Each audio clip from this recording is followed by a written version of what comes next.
Hello and welcome back to the Schooner Pod. I'm your host, Bobby Howard. With me today, we've got Jameson Maxwell and Ty Lee. And fellas, the Sooners might be eliminated from the college football playoff, but portal season has begun. We are in full swing. We're going to talk about a little bit of OU's moves in the transfer portal. And at the end of the podcast, we're going to make our picks for the semifinals between Ole Miss and Miami, and then Indiana and the Oregon Ducks. So, fellas, how are we feeling about the portal? Maybe, I don't want to say a slow start, but now where we're at, where the Sooners are running at full force and Jim Nagy's operation it's clicking pretty good, Jameson. Yeah, screw college football semis. I just want to talk about portal the whole time, which we will. We'll talk about both. We'll talk about the portal first. But I mean, this is fun. This portal, where there's only one, there's not two this year, it just made this electric. There's I am constantly refreshing my For You page on my Twitter. Now, that can be, I don't like that because there's too many random things that pop up on the For You page because I'm scared I'm going to miss something because there's always some random, different analyst that's got something on the portal that I want to know.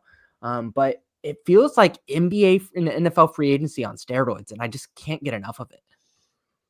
Yeah, I love the portal. It's anything, and this is not just coming from someone that is on a podcast where obviously we want and need things to talk about, although we will talk for an hour regardless. I love it. I love the storylines, and it is just so interesting, all of the shock ones, and as much as everyone hates it, as much as everyone says they don't like it, I feel like people secretly love getting angry about the tampering, not when it's your team, but getting angry about the tampering or being shocked by the moves or just all the different pieces. It's such a feature of college football. Obviously there's negatives, look at Iowa State, shout out to Cyclone Larry. No one deserves this more than Cyclone Larry, but your team could be gutted. Ty, do you know what I found out today? There are Larrys all across the Big 12. I found all kinds of Larrys. Yes. No, just not just Cyclone Larry. There's kind of there's Horn Frog Larry. And yeah, he's on this podcast every Wednesday. His name is Boat Blake. And there's a Texas Larry, and his name is Chris, and he comes on periodically this podcast as well. But yeah, no, I just think it's so fun. I will say it's kind of OU related. I'm blanking on the guy's name, but my favorite portal story so far is the guy who's currently at Oklahoma State, who announced he was taking a visit to Oklahoma State in addition to other schools as he was portaling, which entering the transfer portal and shopping around and potentially going back to where you were is one thing. All of those people announcing oh, so-and-so has re-signed for the next year, that's a little absurd. But announcing that you are taking a visit to a place that you are currently enrolled and have played at for several years is absolute insanity to me. But hey, I applaud him. Honestly, he's just saying, hey, you guys got to wine and dine me to keep me here. Play the game. Play the game. This is like for people, I'm trying to equate this because not a lot of people have gone through this, but whether fraternity rush, damn right, I'm going to go to every single event that people are going to invite me. I want to be wine and dine. I want to be wanted. And that's what he's probably doing to Oklahoma State. Rush. Would you put on a Borat-esque or a Borat-esque mustache or something and re-rush every year? Just show up straight as Borat. I'm sure I would get a bid. Just total a lot of places at OU. The old KA would give you a bid for sure. Oh boy. Well, and what's funny about it too is he's been on campus longer than the staff has. So it's he knows Stillwater probably better than them. I know it's definitely a meeting to, kind of get to know each other as people, but it is just a funny idea of him being I don't know, I like the idea that he just pretends like he doesn't know what everything is. And they're oh, they're taking him hideaway. What is this Eskimo Joe's I've been hearing about? You gotta get him a t-shirt. Oh my God. It's honestly, but it's great. And on the people that are staying at their schools have created so much drama too. This whole Jaden Ball with Florida, with all the Texas experts saying the past week or whatever that, oh yeah, we're going to get Florida in the portal. And then all of a sudden, Jaden Ball just announces that he's staying. Texas not looking so hot this portal cycle. I understand they have plenty of ammo to bring things back and change the motto of what everyone's saying right now. But I think it's, as a Sooners fan, we should be pretty darn happy of how things are going. Yeah, absolutely. It's been a really, really good start to the portal, I feel like, for OU, or maybe not start, but this haul has been really good. And starting with Texas, I mean, there's no more interesting move that OU's made than the wide receiver Parker Livingstone from Dallas. The third, I believe, WR3 decently, if you look at the numbers for UT. Oh, Maybe you've been not listening to the exactly. Texas fans, haven't you? No, I'm just saying, if you look at the stats, if you look at he was second in passing touchdown or receiving touchdowns for the Longhorns behind Ryan Wingo, put up some numbers. I know if you look at who he put the numbers up against, I get it, but he's a young player and a Longhorn lifer until this moment. So pretty crazy that he made that flip to OU. And I gotta say, spite is a very powerful motivator. You would have to say, because this, didn't quite get the NIL he wanted from Texas. The Longhorns obviously have tried very hard to get Cam Coleman in town, so that was obviously quite a big part of it. He's a Sooner, and that's probably one of the bigger developments in the Red River portal saga ever. Because this is, I believe, the second Sooner to transfer across the river. Thompson, Brennan right, Thompson, Ty? Yeah. A former favorite of Ty. Former dude did just like everything but Oklahoma State. I mean, he played at Texas, played at Nebraska, and then finally came out. The prodigal. No. Brennan Thompson didn't play at Nebraska. He went to Mississippi State. Casey Thompson you're thinking of. Yeah, no, yeah, you got your Thompsons mixed up. Brennan is the fast wide receiver that you said dropped too many passes, and he was like your. That's, to be fair, that's what I say about at least one wide receiver. You'll Casey find them. Thompson. I did like Casey Thompson. I did not like Brennan Thompson. Yeah, I think that what it comes down to, last name pod. With this Parker Livingstone thing, like, people really can push out the spite and the anger and going to Oklahoma over Texas, but like, probably the biggest factor, and I obviously don't know behind the scenes here, is like, we offered $800K and Texas offered $400 to $500K. I mean, that is a lot of money. You go out and get your bag, and that's whenever you look in the mirror and you be like, how much does, a couple $100,000 mean to me? And it obviously meant a lot to Parker. And obviously there's multiple levels of this. It's not just hey, he wants an extra $300,000 and that's why he made the decision, but also it could be a respect thing. I think that Oklahoma respects Parker more as a wide receiver, so they would offer him more than Texas would have. And so if he's going to feel more valued here at Oklahoma, he's going to feel like he's going to be a bigger part of this offense. And I think his trajectory could be higher than where he was at Texas. Absolutely. I would argue that we need him more. I mean, we've talked about this wide receiver room, and there are a bunch of solid guys, but this is something that actually Bobby and I were talking about on Friday evening as we had dinner is I feel like this past year's wide receiver room, we've had, two really solid guys in Burks and Satania, but it's just not necessarily the chemistry, but we just have a sort of an odd makeup up of the room that's not necessarily super complementary. You don't have a super solid like one guy, and there's sort of a weird, I think, defining of the roles where we have two guys that would be really amazing, and this is not to diminish them, but we have two guys that would be really amazing, sort of WR2 style guys in college that are, I don't know. We are in dire need of, I think, more power, more star power, and just different styles of talent in this WR room. Whereas I think Texas, maybe has a deeper room or a more complete room, which is how you get to things like, this, where a guy, like you said, is probably not necessarily just the money, but we, I would like to argue that we're more respectful to people anyways, but that would just be I have no way to back that up. But I think the need is much more there for Oklahoma than it is for Texas, and that can contribute to how respected you feel or anything else. Texas maybe kind of gave him the here's your offer, and kind of ignored him, and maybe we dined him a little bit more, took him up to, Chili's in the Target parking lot, and maybe went by Swig or Sonic or something with him, and got him whatever he wanted to spend, at Sonic. So Yeah, I mean, it's just overall what Nagy and that group, that front office group has done has been incredible. This is definitely not one of those like let's find a gem in the rough sort of thing. Because I mean, he's a solid player, and getting him in, pretty young, you're gonna have plenty of time with him. This is a situation he didn't expect to hit under the portal, as he said in his outro letter to Texas. A lot of this has to do, you would imagine, with Texas trying to go after Coleman, but overall, great addition to the wide receiver room, which is going to look a lot different. Some other portal outgoings, especially today.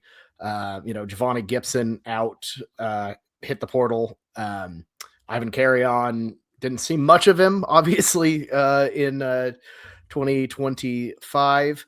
And then, who am I blanking on? Zion Kearney also hitting the portal. Yeah. So I mean, there's a lot of people in there, pretty much that whole class, other than Zion Reagan. Total reset there. And then, but here's the thing: Livingstone, obviously, the flashy OU Texas tie is very interesting, but to me, I feel like the biggest pickup is a guy from kind of your neck of the woods, Jameson, the UVA transfer.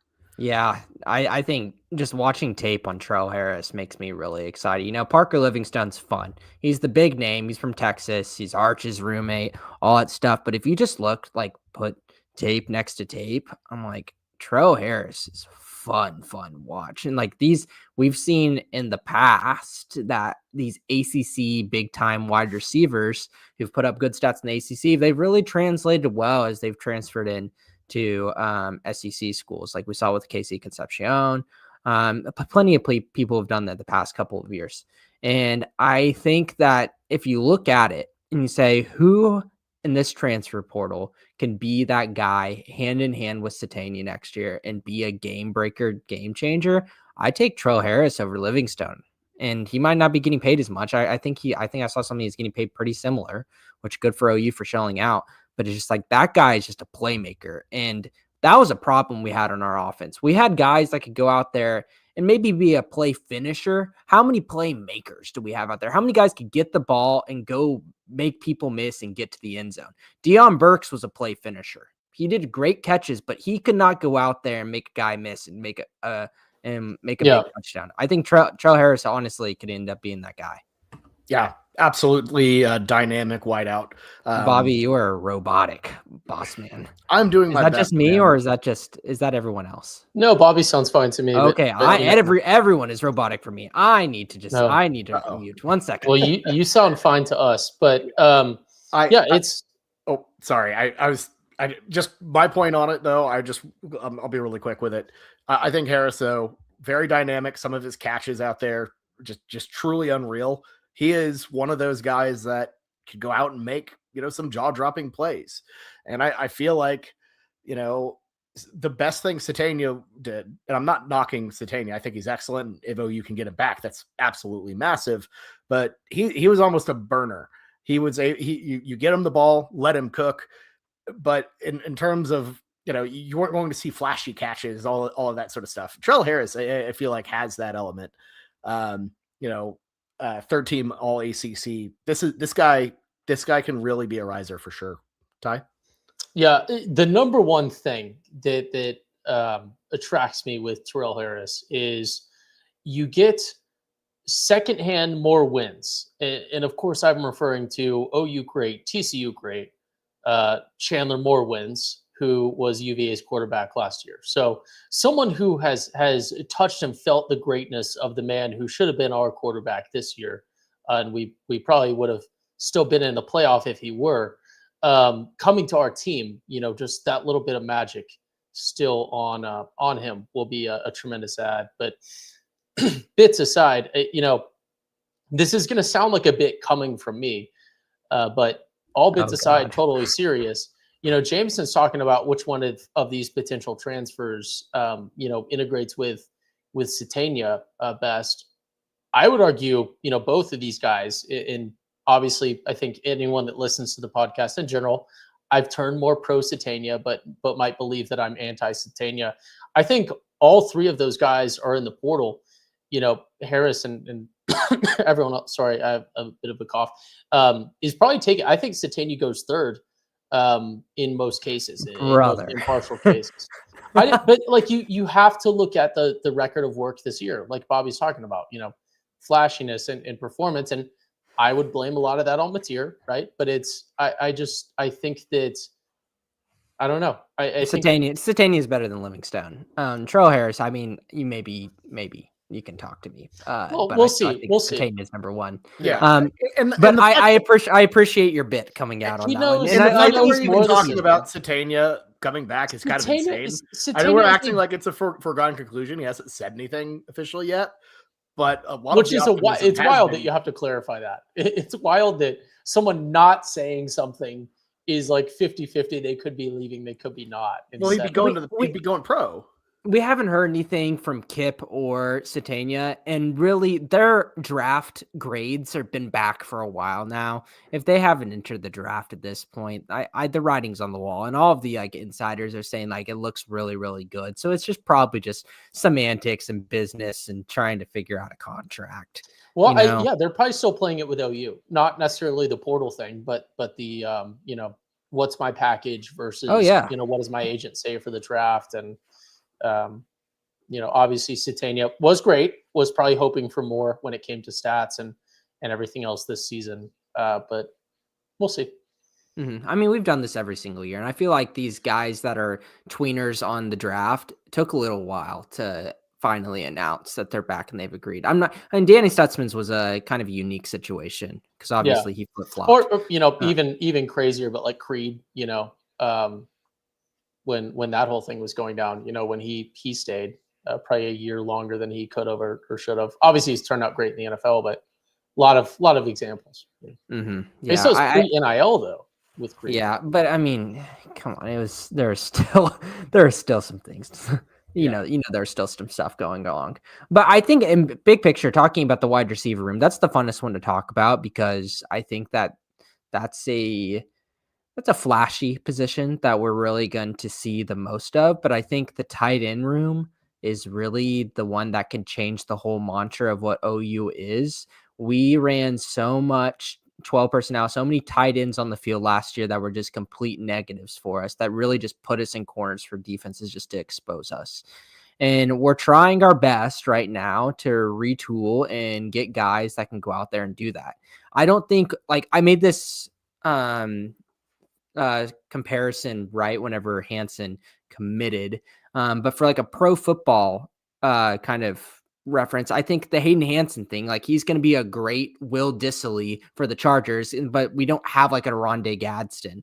And Rocky Beers, that dude can go out there and get touchdowns and make big plays, but he's not this superstar Brock Bowers, wide receiver tight end combo. We don't have that on this team, but if we have guys that can kind of play on the line and not be a negative, we had no one who could block, zero that could block. That completely strictens your playbook. If we can get guys like Hayden Hansen out there, even if Florida fans are saying he's got rock hands, he was a waste. No, your DJ Lagway just wasn't even throwing in the ball at all and is a quarterback with extremely poor decision making. That's a guy who's going to go out there and make a difference for this team, not from what he's doing.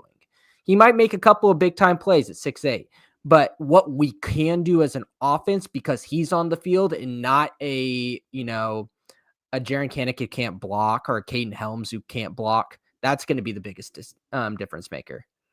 Yeah, I mean, it's a situation where obviously I don't know if we're getting a Mackey Award winner, a future Mackey Award winner here with Hansen, but I mean, 6'8", great catch radius, and compared to everything we've had in, essentially the Joe John Finley era, which, by the way, 20 minutes in, haven't mentioned that Joe John very, very strongly rumored to have been shown the door in Norman. So obviously total switch in regime there. No idea who the coach will be, but Hansen, he's a step up. He feels like a step up on the surface, and Beers, I would love to see stuff out of him. That jersey, as I've said, going to be an all-time banger. Which, correct me if I'm wrong, we already have a women's basketball player. Yeah, Reagan, that's his sister. She's a beast. She's Dude, awesome. Double. I mean, that's good. Somebody has got to NIL bag, some liquor store or Prairie or someone in Oklahoma has to get the two OU athletes named Beers together. Yeah, apparently the entire family are teetotalers. They no interest in alcohol. They drink milk. He suggested. Yeah, they asked him. I don't gamble, but when we had a gambling sponsorship, I was all over that. Like it's fair enough, but he was. I throw my morals out for $5. Come on. That's fine. General Booty didn't even play. He got like 6 figures from some sort of weird underwear that he probably doesn't even wear. So I don't know. It's neither here nor there. I don't know. I think get the basketball jersey. If we can do a milk thing around him, that's our angle here.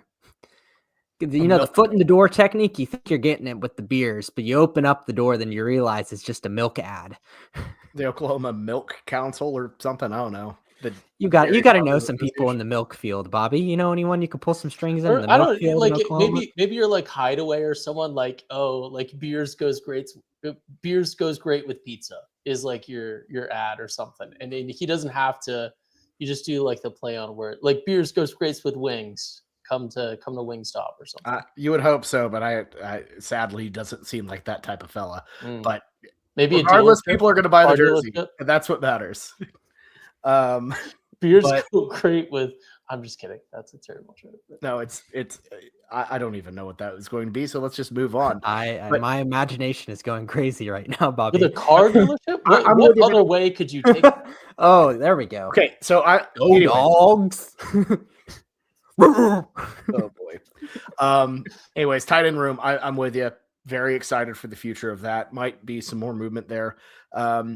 What do you think about the moves on the offensive line, Jameson, with Caleb Pitta out of Western Kentucky and Amarian Harris from Arkansas? Yeah, I don't know how to say his name right. I know another person with the same last name pronounces it Nita, so maybe Caleb Nita. Just a depth center. Yeah. We just need that because we don't have that in Troy Everett anymore. And then Amarian Harris is saying that he is coming in to be right tackle, compete for the right tackle spot. That's interesting because we're in this in-between right now. Is Foje going to be a right guard or right tackle? And the great part about Beatenbow is I think everyone's trying so hard right now to put, Foje in this little cubby and Marion Harris in this little cubby of saying like, oh, that's the right guard and the right tackle. That's not how we do things here with Beatenbow. He wants people that can play multiple positions, and you go out there and then he'll eventually find his 5 best guys. Those 5 best guys might not even be there by like game 5 or game 6. That's really where you see Beatenbow cook because all these guys know how to play different positions. Then eventually we find, hey, screw it. Let's put Foje over at right tackle because I think he's one of our 5 better guys. Yeah, I agree. That versatility is beyond key. And, it was one of the things that kind of helped OU a little bit towards the end where, you have to put, you have to make a change at center and, put Nwewu, at center, and things aren't a catastrophe. They weren't great, I don't believe, but, I don't think it was exactly a disaster like it could have been for some other lines. Mm-hmm. I mean, what we thought in the preseason, like we're going to go over, I'm sure, our preseason stuff soon. I mean, we thought it could be an absolute disaster. And I think that there's a lot of optimism coming out of the offensive line going into the end of the season. Absolutely. It was very workable. It was very, very workable. And, like you said, from those expectations to where they ended up, it was a really, really good start, especially with how much you got out of the freshmen. Yeah, they weren't perfect. There were a lot of issues. There were some silly things with Fasusi and et cetera, but yeah, I don't think that's something that's, really the end of the world. Yeah. I think the biggest thing that I'm taking away from this that I think is really important for the listeners and the viewers is when we get into the off season, and especially right now, right, we're hearing a lot of things about Joe John, hearing a lot of things about DeMarco Murray. Coach Beatenbaugh, right? A lot of people have posed kind of some of the same questions around, his career, his future at OU. Things like this, landing big dudes, pun intended, every meaning intended there, but landing big dudes like this in the portal just continues to speak to his reputation, around the country. It's not just a money thing.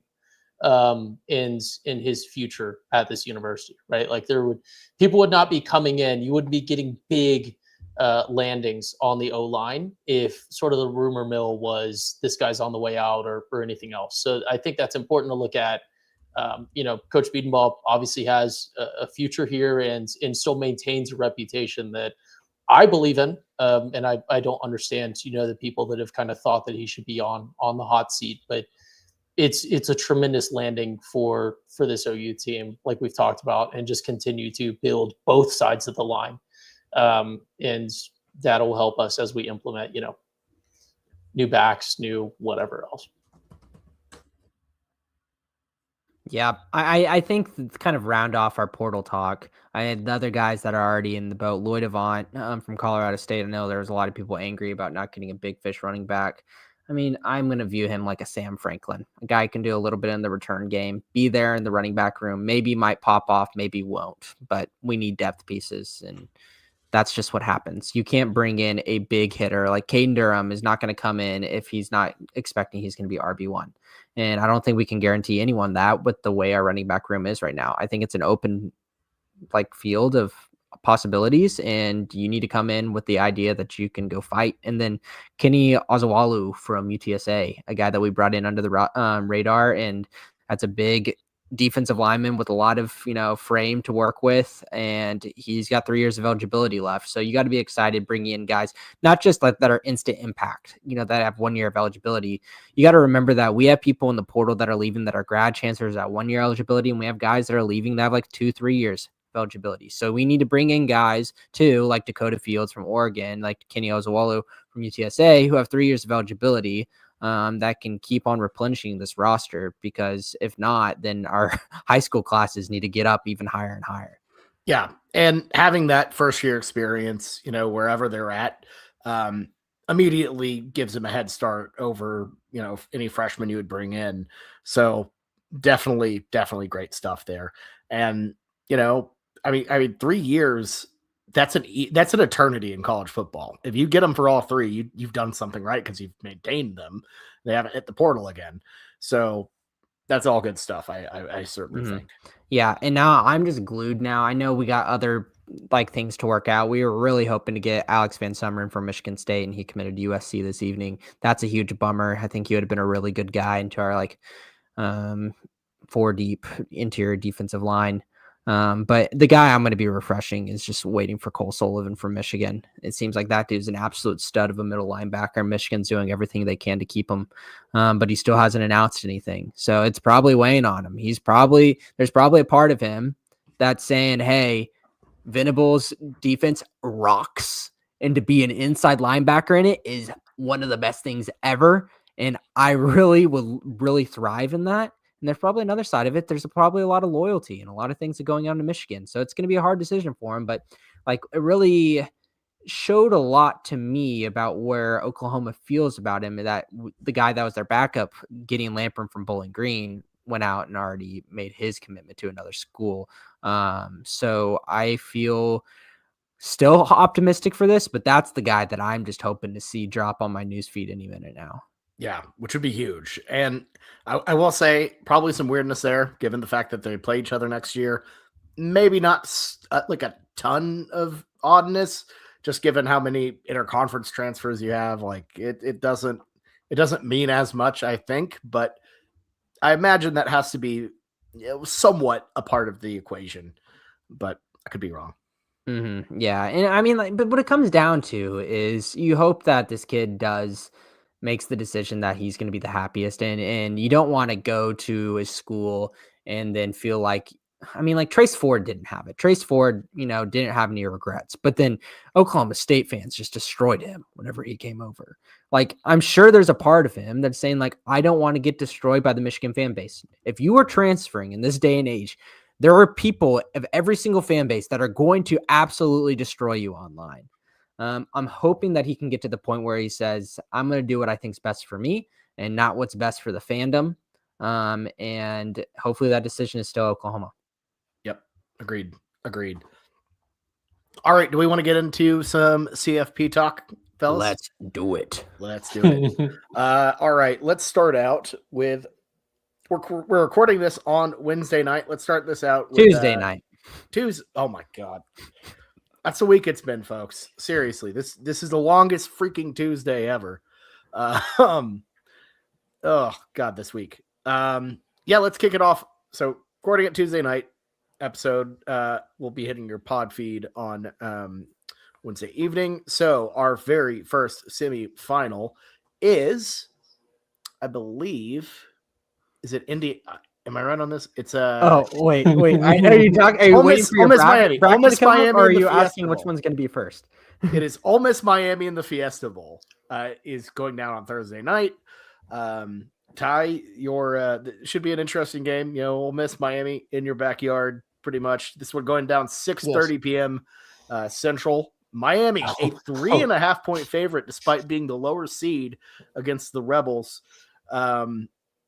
I gotta say, I've been impressed with both of these teams.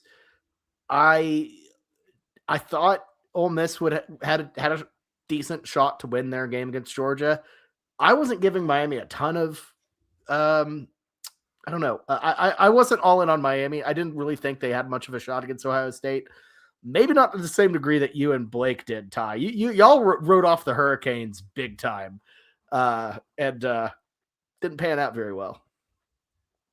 Yeah, someone had an excellent tweet like a week ago about how college football is just everyone is a fraud that hasn't played anyone, and the system is just determining like the last team standing.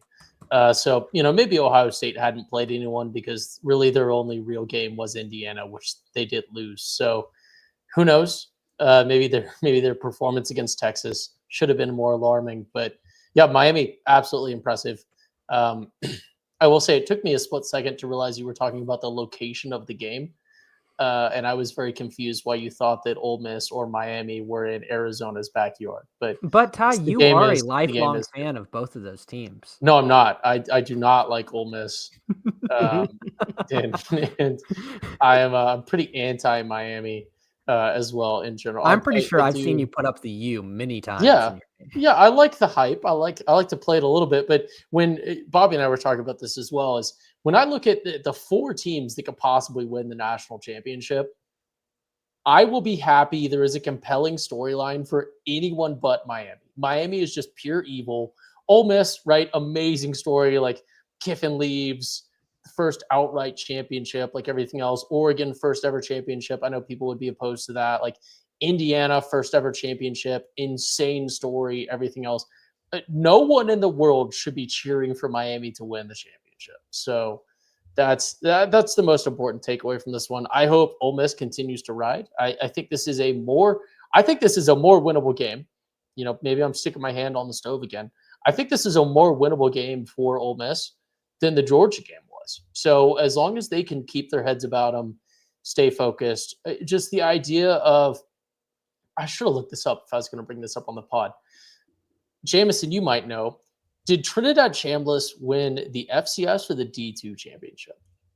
It's the D2, right? Or like the JUCO championship. He won a championship, a national championship at a lower level. Now he can win it at the D1 level. That would be insane. First ever do it. To get there, not my pick for the Natty, but D2. To get there, they have to win this one. Yeah, so dude, imagine someone winning the D2 then D1 championship. There's super cool storylines across every team but Miami. Everyone should be anti-Miami, especially as OU fans. And D2, keep in mind, that's not the FCS. There's like an entire level between. That's a big leap.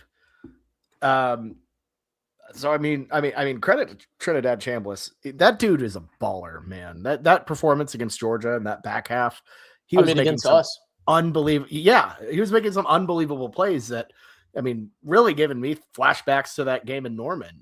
He's a hell of a player, and I don't know, one, why he wasn't on more Heisman boards, and two, it's just volume, Bobby. What? It's just volume. He didn't have enough volume. That's a good point. He, didn't start really playing till week 4? Yeah, because Austin Simmons played in that Tulane game, right? and then Chambliss came in just after. Something like that. Yeah, it was around there. But so I think that's fair. But Yeah, because he played in the Mississippi State. I think when you look back at And this season, there's a real good chance that the player you remember most, it's either Fernando Mendoza or Chambliss. And Chambliss, depending on how you finish this thing out, you're going to remember Chambliss. Yeah, I mean, if you said who would you rather have as a quarterback, and you put every single starting quarterback out there, you put Heisman winner Fernando Mendoza, you put Carson Beck, you put Trinidad Chambliss, you put Dante Moore. Some people are saying could be like the number 2 pick in the draft. I pick Chambliss straight up. I pick him. I pick him as my college quarterback right now over those 3. I gotta say, Carson Beck in that conversation is the hell of what they're doing in Arlington, Texas. Yeah, I mean, I'm not just gonna leave him out because you might as well throw in DJ Lagaway at that point. Just start throwing it. But it's just like this dude's a playmaker, and this Ole Miss team is so fun to watch, and they've got a lot of heart, and it's really what it comes down to is this game's awesome because you're going to get an offense with so much firepower and so much fun going against a Miami defense that we said for a lot of the season, like Oklahoma is the best defense in the country, but Miami was the other team that I think that you could say, hey, Miami is the best defense in the country. I'd be like, okay, cool. I agree. Just because the playmakers that they have there, like Ruben Bain is unbelievable. What he was doing last week to Ohio State was just, it made Ohio State offensive linemen look silly. And I get that this isn't the same offensive line that Ohio State's had in years past, but it just shows you that whenever you have an edge rusher or interior defensive lineman that can go out there and just destroy games, that's why these guys end up being some of the best paid players in NFL. And it really is helpful too whenever it's not just you by yourself. And Akeem Mesidor is also so good too. It is a 2-headed monster there in Miami that I don't care what their offense will look like in this game. Mississippi will put up points, but I know Miami's going to go out there and make big plays on defense that will give their Miami's offense enough opportunity to win this game and handily too. Yeah, Miami absolutely has, as we've seen, that is one of the most physical, ferocious defenses you'll see in the country. SEC be damned. That is a damn good team. Mm-hmm. And Ole Miss, like it's going to be interesting to see how they handle that. And don't get into the mistakes that Ohio State did. Don't turn the ball over. Don't get in a hole, or else you're screwed. Because it is hard sledding to try to dig yourself out of a hole against that Miami defense. Mm-hmm. Yeah, and Jamie, I see you in the chat. What's up? My girl Jamie, talking about Chambliss and his future too, which is a big talking point right now. He's trying to apply for 1 extra year and coming back, and he's got everything lined up to go back to Ole Miss.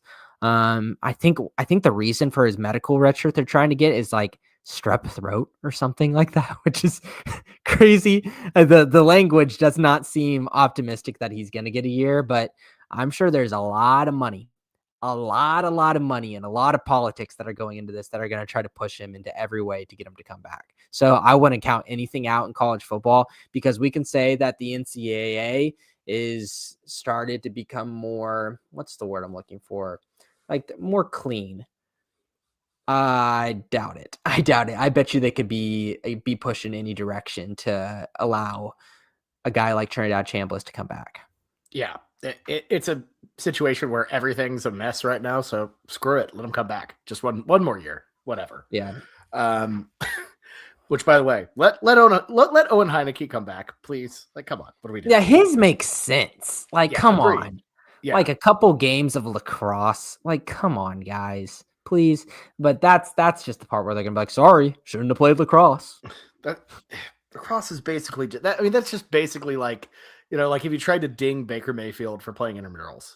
I know it's an official NCAA sport. Whatever. Like, come on. Man, that is so Oklahoma totally different. Of you. What's that? That's so Oklahoma of you. Yeah, I know you see a lot more of lacrosse out there. I get it, but that's a going pro in something other than sport, if you know what I mean. Football's different. I mean, what? Pat Spencer, right? Wasn't he a lacrosse player and now he's in the NBA? That's Or is true. it Cam Spencer? Which one? One of the Spencer guys. Last name Pod. Yeah. Well, it's their brothers, so I don't know which. I think it's. I think it was it's Pat. I think it was Pat. Yeah, it is Pat. Beverly. But let's make our picks on this. So Miami 3.5 points versus Mississippi. I'm taking Miami. I'm taking Miami 3.5 here. I think Mississippi's offense is going to be a lot of fun, and they're going to make a lot of great plays. But if you come down to saying, is it defense or offense? I'm going to pick the defense. And I want to say that all of this coaching hoopla that has gone on this past week won't matter to Ole Miss. They'll go out there and make plays if they need to, but it's going to matter just a little bit. And those tiny little things add up whenever you play big games in the semis. So I think Miami advances to the championship. I think it's a really tricky one. It's momentum on momentum for sure. Both of these teams have looked really, really good in their pretty good in their first two goes. I'm going to go Ole Miss. They're giving me a bit of like this team of destiny vibe. I think Chambliss is the better player between him and Beck. And, you know, while I think both of them, if I recall correctly, have decent, I feel like Beck is more. It's tricky because I feel like Miami's defense is more likely to make Chambliss turn the ball over, but Beck is more likely to make mistakes and screw it up himself. And I'm just going to trend Chambliss making the big plays and the big moments and them getting to the national championship. This is truly a coin toss to me. So I'm going to go Ole Miss and a 3.5. Like this is going to be a banger. I'm very excited for this. Yeah, this is one where you can just look at the advanced metrics and they tell you everything you need to know. This is a coaching matchup between Mario Cristobal and Pete Golding. We're in the postseason. We're in the playoffs. We're talking about who has the better chance of winning the national championship. Pete Golding coached under Nick Saban for 4 years, Mario Cristobal for 3 years. Give me Ole Miss +3. One more year of exposure to Nick Saban, the greatest to do it in modern times, outside of Bob Stoops. Give me Ole Miss and Pete Golding to take the dub. Pete Golding will continue in the playoff with his real haircut that looks like one of those visors with fake hair under it. It's like a gag gift at the beach. That's funny. Yeah, very interesting. All Saban assistants in the semifinal. And we're moving on to another one. It's a rematch of a Big Ten game earlier this season. A game that at the time I had labeled, I think I said something to the effect of Indiana being a Chrysler 300 and Oregon being a Phantom. Well, I was very, very wrong. I clearly don't know my cars very well because Indiana is for real. They absolutely demolished Alabama in the Rose Bowl, completely cleaned their clock. It was a total, like just a beatdown front to back.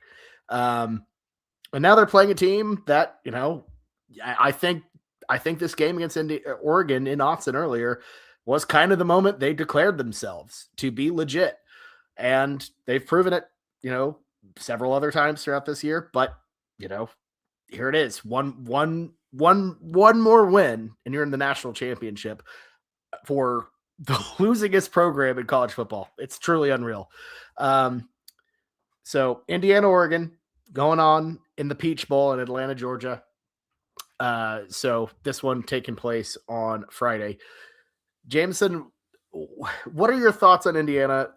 Just what a team. Yeah. What a performance. This is a big argument against my, hey, big time players make big time plays. Culture's a little bit overrated. That's wrong. That's wrong here with Indiana, because what they've done there, coming together, game planning, their defense is so cohesive. Their offense is so well-rounded. It opens up everything. You know, their run game looked so damn good versus Alabama, and that just allowed Fernando Mendoza just to do everything so easily. This dude threw 2 incompletions last game.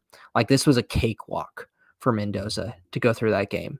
And it just makes me look at a team like that and like, oh, do they have the athletes that Oregon has? No. But I think that whenever you have a team humming like this, unless someone has been in the lab scouting them and has found their ultimate weakness and just cracks them, which we haven't seen the whole season, I think Oregon's toast too. Oregon has shown cracks this season and versus Texas Tech. Yeah, their defense really showed out, but their offense just really left me a lot like wishing for more.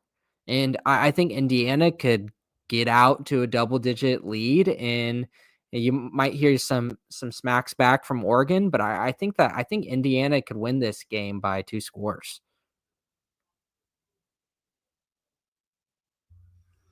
Yeah, Uh, go ahead, Ty. Sorry. No, I was going to say, look, I love Oregon. I will be cheering for Oregon in this one. There's no punishment or reward on this game. We've ended the weekend spread, but I don't know that I agree. This is a wild take. This is not trying to be a bit. I don't know that I agree with Jameson that Oregon has more talent. I think Oregon has more talent when you look at like the star power and everything else. But you guys have to remember Kirk Cignetti, and I did a bit about Nick Saban earlier, but Sig, when he came on Alabama's staff, was Nick Saban's first choice as a recruiting coordinator. Sig famously had to kind of pull some strings and finagle his way in and argue with people to get Mark Ingram at Alabama, who was a highly touted recruit, but people weren't sure if he was the right fit.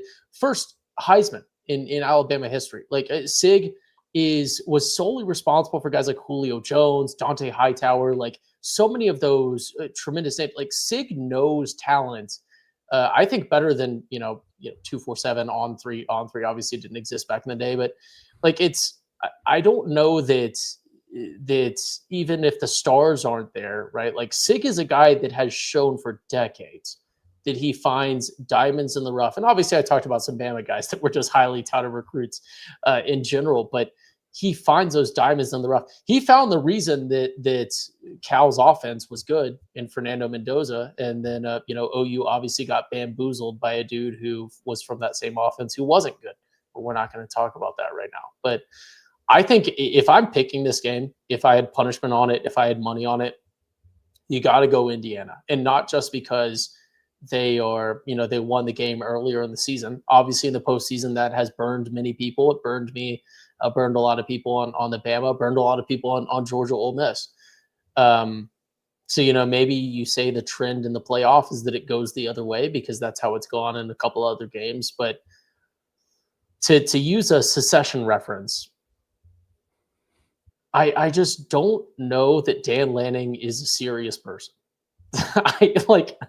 He's very entertaining. He's very good at smoking teams that come in, like Colorado a couple years ago, but Oregon has struggled. Oregon is a defensive team, but Oregon has struggled, and Sig is a serious person, the most serious person, as is Fernando Mendoza in a completely different way. And I just feel like this is like, to use an academic example, this is two really smart kids, one that never studies and is just kind of running on vibes and thinks they can make it either way in Oregon. And then Indiana is like the also academically talented kid that spends all of their time studying and preparing. And it's like, who's going to get a better right there? Who's going to get a better score on the test? It's Indiana. So for me, I gotta ride with the hosers, whatever they're called. Give me Sig, give me Fernando Mendoza. I need more Fernando Mendoza post game interviews. Do you? Dude is electric. He is electric. He is. I love it. I can't get enough of it. As much as I would love for Oregon to win the national championship, I don't think it's reasonable. And again, when I watch this game later in the week, I will be cheering for Oregon. But I gotta be a impartial advisor to the beloved viewers and listeners, and I think Indy is the clear choice. But I'm going down with the ship. I'm busting out my violin, and I'm going down with the Titanic. Indiana's just way too dynamic on both sides of the ball. They're cohesive. They know exactly what they're doing, and they're being run by an absolute madman. what Kurt Cinetti has done is nothing short of one of the greatest turnarounds in college football history. It's him and Snyder. That's it. Those two are without a doubt at the top of that in terms of, turning around a program in short order. And they have the talent to do it. I'm past the point of doubting Indiana at this point. They've proven me wrong at every single juncture, and I think they're obviously familiar with this Oregon team, having played them earlier this year. They beat them in a way tougher environment in Eugene versus neutral site, and I don't see a lot of flaws with Indiana, which is crazy, but I feel like Indiana is the better team, more complete team, and I think they get it done and advance to the national championship. But what a performance! I gotta say, I gotta give it up to Mendoza. I know the interviews can be a little cringy at times. I just love how excited he was for the offensive line and how he kept referring to him as his hoggies. Just very funny. I don't know. That's very funny. I like hoggies. He is pure in heart. There's one thing I wanted to mention too, real quick. Bobby, I'll let you continue to take it. But when it comes to Sig, you just have to continue to give him his flowers. And I don't want to diminish what Bob Chesney did, but JMU being in the playoff this year is at least in part due to Sig and what he did there. Obviously, he left 2 years ago, but he set JMU on the path. It's insane what he's able. If people say it can't be done in the portal and NIL era, and he has proven them wrong for years now, which is super cool to see. Yeah, I mean it's one of those things where a lot of people have been like, oh well, Sig is just proving it wrong that it doesn't take long to switch it around. Maybe maybe that might be true, but I don't think everyone's Kurt Cinetti. What he's done is shockingly amazing. Yeah, and this is just a perfect storm for him too. Everything is lined up. Great culture. Get a guy like Mendoza transferring in. This is not the same Mendoza or not the same kind of quarterback that we're seeing in the transfer portals right now, getting $5+ million. It's different, and it's just this is great. As an Indiana fan, you must be on cloud nine. Yeah, I mean seriously, people forget how bad Indiana has been historically. Just truly awful. Watching the Rose Bowl and seeing them pop up is their last bowl win was the Copper Bowl in the 90s. So it just that is a historically stake bit program. So I'm pumped for him. I'm happy for him, and I don't know. It'd be pretty cool to see him do it. It'd be cool for Mendoza too to come back to Miami on that end. But let's hope I just hope it's not an Indiana versus. I just hope Miami doesn't make it back to Miami. It's going to, Bobby. I know. As is tradition, that it's the most Miami thing possible for them to be in a national championship in their home stadium. That's look at their records throughout the years, and that is what always happens. They would always get in the Orange Bowl, and they always had home field. And it just makes me sick that that's bouncing their way again. Yeah, people picking Ole Miss I don't mean to make decisions and picks based off the past, because I think that is a huge hit that we get against us as college football fans, that we always look to the past too much. But there's just something there, Bobby. The same thing with the Sugar Bowl and LSU. I can't pick against that either. Yeah. It just makes too much sense. Miami money line that's the move. Yeah, it's just a bad Miami money line with Indiana money line parlay, and you can get yourself plus. Yeah. I'm sure plus money that way. There you go. Maybe. Let's see. Now, how do you guys feel about the playoff format with these, the whole quarterfinal thing? I don't mean to derail us, and it's probably a weird place to put this conversation. Those quarterfinals got to be on campus. Yeah, it's plus 150 odds if you parlay those two money lines together. I like that pick. That is a pick for me. But yeah, I agree, Bobby. I think that it's just too many fans in today's day and age know the amount of resource it takes to travel to get somewhere, the amount of money you have to spend to get on a flight, get a hotel room, all the logistics of travel, take off work. And it's just the production's so good that it's just so easy to stay at home. But if it's right in your backyard, you're going to get a lot better of an environment. And just these games in the quarterfinals and semifinals, teams are going to be like, well, our fans are going to be like, well, I'll just wait. I'll wait for it and wait till the big game. And it just kind of just takes a lot from the environment, and it doesn't feel as fun. So I think that needs to change for sure. Yeah. Go ahead, Ty. I was going to say, I think, I don't know how you would structure this like perfectly, but I think some of the bowls maybe would throw a fit about this, but perfect worlds, it almost seems like, because there's been so many discussions about the bye week and everything else. I do think maybe you find a way to turn the top four reward from a bye week to the top four are the ones that get an on-campus game. And then, maybe flip the script and play the bowls, I guess earlier, but I don't know. I don't know how you would structure it. That'd be a shame because those games aren't going to be as good. Yeah, I don't know. I think what you got to do. I still like the idea that, like, I don't know. There's so many different ways to restructure it. I feel like this system that we have now isn't terrible if people just see it for what it is and get used to it. Like, it's the idea of like deserving teams is just kind of foolish. Like, they don't have a real chance. So I don't know. Now that I think about it, it's not going to change if we keep it at 12, just because it's money. It is. It's just too much money. It is sad that like the top four teams lose out on that environment. Like, there's been so many discussions about, the top four teams kind of do get a more raw deal, right? Like, the university makes less money, the towns make less money.